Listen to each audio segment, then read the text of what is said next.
بعض الناس الزملكاوية اللي مش عارفين يجيبوا كهربا معاهم.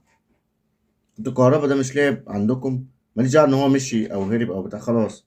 هو لعيب بقى، اتخنق من الإدارة، اتخنق من الأوضاع ومشي. من حق أي لاعب في العالم يمشي.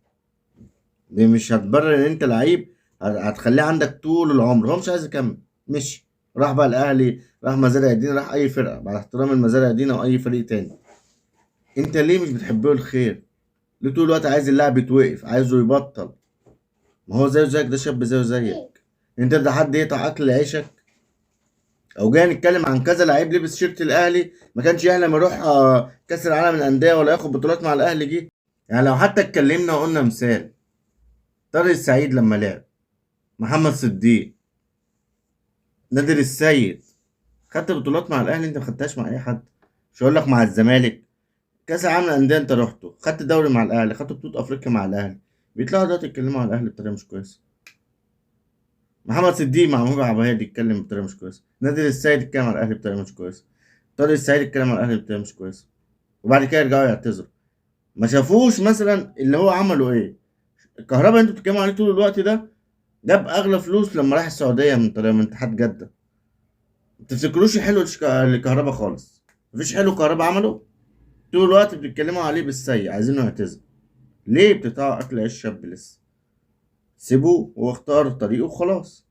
يلعب في اي حته بقى، في الاهلي في اي مكان. كده كده كان هيمشي، حتى لو عقده خلص هيمشي. اللاعب اللي عايز يمشي هيمشي باي طريقه. ربنا يهدي. بس شوفوا ما بنجيبش سيرتهم.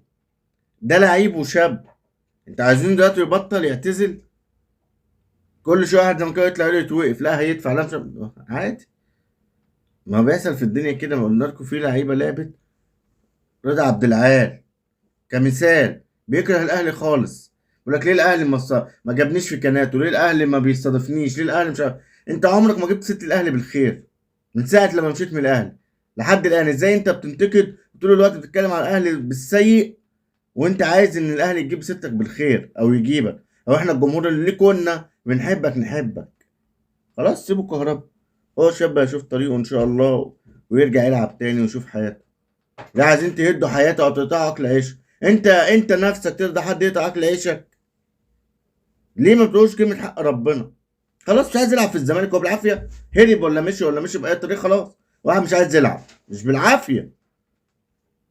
ربنا يهدي. بس شوفوا الحلو طول الوقت ده عمل معاكوا ايه، وضحى بايه وعمل ايه ورجع قبل كده، ودخل فلوس كتير للزمالك.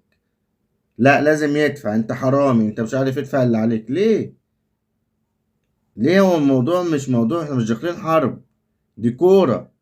سير اللاعب ده هيبطل وخلاص، وهتنسوه زي اي حد. ربنا يهدي، ربنا يهدي.